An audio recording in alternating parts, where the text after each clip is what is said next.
આજે આપણે બનાવીશું અડદિયા પાક.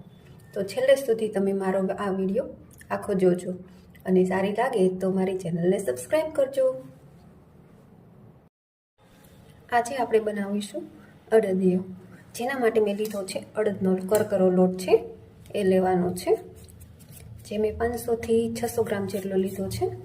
ત્યારબાદ માવો છે એ લીધો છે, એ અંદાજિત 250થી 300 ગ્રામ લીધેલ છે. ત્યારબાદ ખાંડ લીધી છે, એ પોણા કિલાની આસપાસ છે આશરે.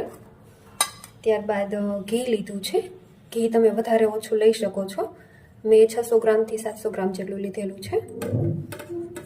ત્યારબાદ ઝીણું ટોપરું છે એ લીધું છે, ઝીણા સમારેલા ડ્રાયફ્રૂટ છે એ લીધા છે, કાજુ અને બદામ. ત્યારબાદ કિસમિસ લીધેલી છે, અને આ આપણે જે સૂંઠ પાવડર હોય છે એ લીધો છે. અને તમે ઈચ્છો તો તમે એમાં ગુંદર પણ લઈ શકો છો, મેં આમાં લીધેલ નથી. તો હવે આપણે અડદિયો બનાવવાની શરૂઆત કરીએ. સૌપ્રથમ આપણે આમાં ધાબું દેવાનું છે, એના માટે મેં દૂધ ગરમ કરી લીધું છે અને એની અંદર ઘી નાખેલું છે. હવે આના મદદથી આપણે મૂળ તૈયાર ધાબું દઈશું.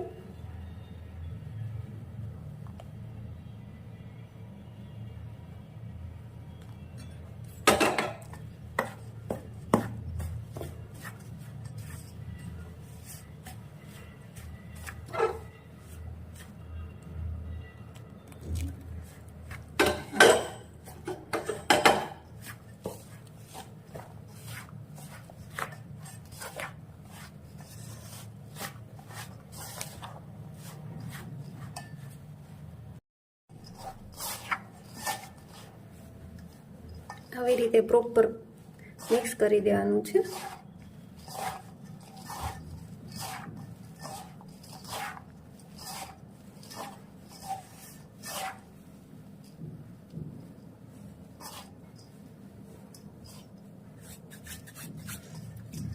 હવે એને દબાવીને આપણે 15-20 મિનિટ માટે રહેવા દઈશું.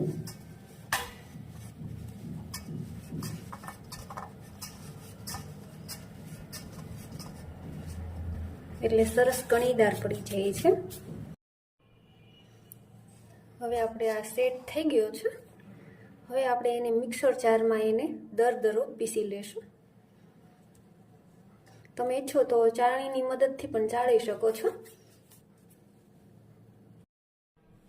હવે આપણો આ લોટ તૈયાર થઈ ગયો છે દરદરો. હવે આપણે શેકી લઈએ. હવે આપણું ઘી ગરમ થઈ ગયું છે. હવે આપણે લોટ શેકવાનો છે, માટે લોટ બધો નાખી દઈએ.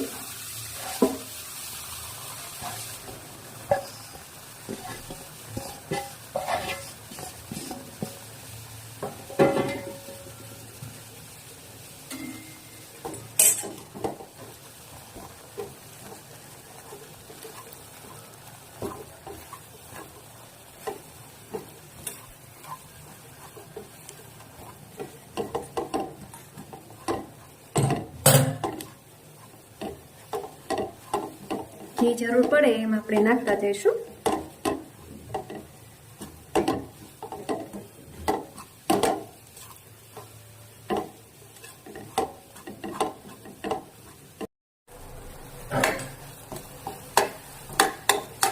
સતત હલાવતા રહીશું, નીચે ચોટે નહીં એનું ધ્યાન રાખીશું. સરસ સુગંધ એકદમ ફેલાઈ જાય ત્યાં સુધી આપણે શેકવાનો છે. નીચે કાચો રહી જાય તો આપણે એની સ્મેલ આવે છે.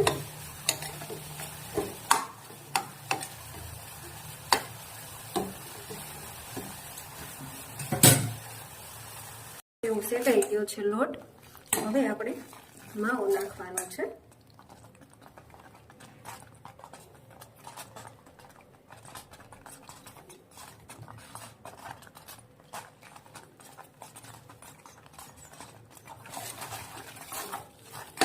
એને પણ થોડીક વાર માટે શેકી લેવાનો છે.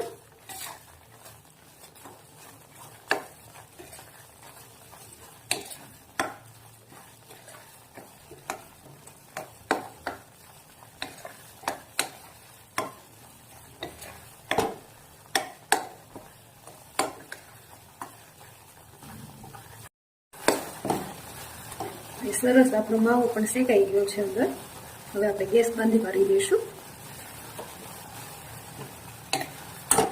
હવે આપણે ચાસણી લઈ લઈએ અને આની સાઈડમાં રાખી દઈશું. ચાસણી નાખીએ એ પહેલાં આપણે એમાં બધા ડ્રાય ફ્રૂટ્સ ને એવું બધું નાખી દઈશું આપણે, જેના લીધે સારી રીતે મિક્સ થઈ જાય. સૂટ પાવડર છે,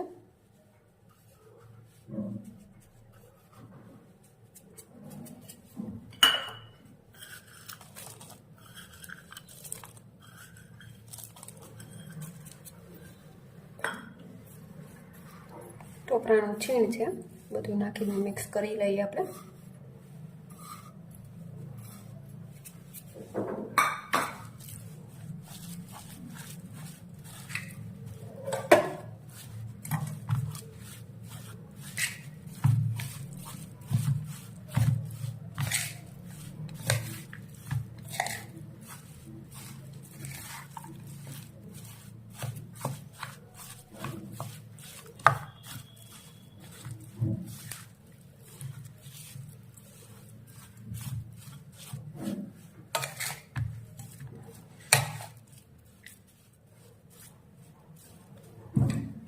મિક્સ થઈ ગયું છે. મિક્સ થઈ જાય ત્યારબાદ જ આપણે ચાસણી નાખીશું. હવે આપણે ચાસણી લઈ લઈએ, એના માટે થોડુંક પાણી લેશું.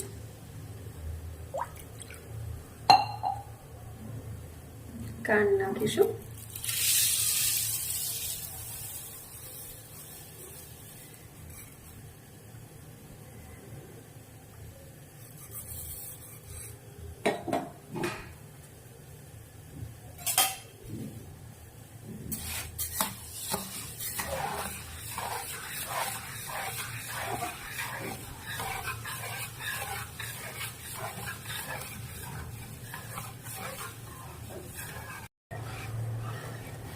આપણે આની ચાસણી 1 તાર જેવી લેવાની છે.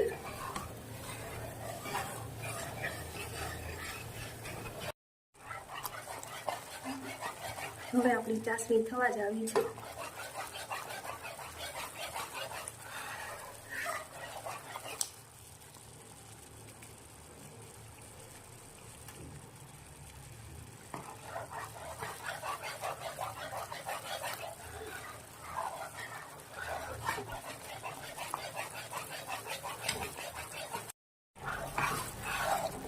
હવે આપણી ચાસણી થઈ ગઈ છે, તમે જોઈ શકો છો.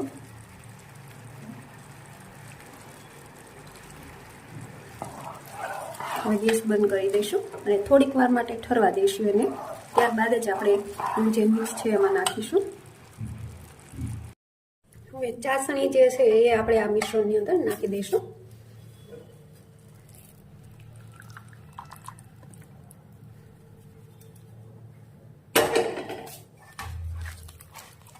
મિક્સ કરી લેશું.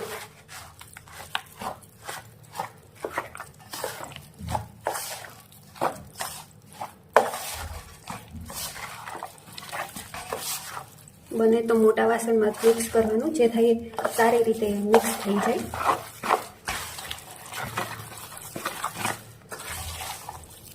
હવે આપણે સારી રીતે મિક્સ થઈ ગયો છે અડદિયો. હવે આપણે એને ચોકીમાં ઢાળી દઈશું.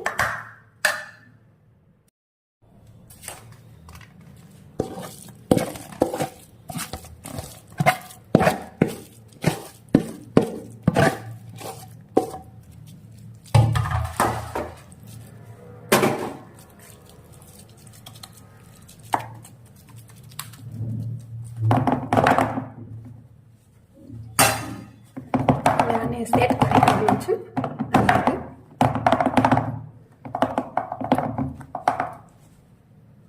હવે ઠરે એટલે ત્યારબાદ આપણે એના ચોસલા પાડી લઈશું. તો તૈયાર છે આપણો અડદિયા પાક, જેને મેં ચોસલા પાડી લીધા છે સેટ થઈ ગયા પછી. જો તમને મારી આ રેસીપી સારી લાગી હોય તો મારી ચેનલને સબસ્ક્રાઈબ કરો.